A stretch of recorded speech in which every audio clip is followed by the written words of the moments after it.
Il settore del poli oggi a Treviso, ma quello che proponete in campagna elettorale vale un po' per tutte le province. Sì, oggi presentiamo a Treviso la nostra lista, la lista dell'UDC, dell'Unione di Centro, per Stefani Presidente, ed è una lista importante per una presenza altrettanto fondamentale all'interno del territorio trevigiano e del territorio veneto. Noi mettiamo la persona al centro, che significa un percorso di vita importante. La prima cosa è la sanità, il sociale, di conseguenza la famiglia, i nostri figli e il percorso che va fino all'aiuto a costruire una famiglia, quindi alla prima casa, all'aiuto per le mamme, i papà, per essere genitori e di conseguenza il lavoro. Senza lavoro non c'è dignità e quindi per le nostre imprese.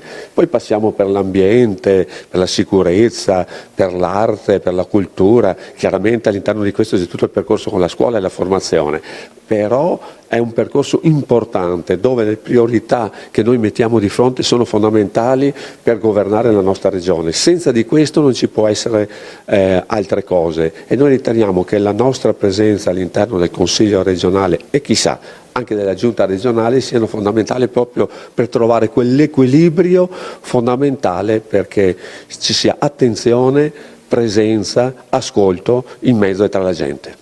I valori fondamentali che intendiamo portare alla Regione del Veneto come contributo alla candidatura del Presidente Stefani.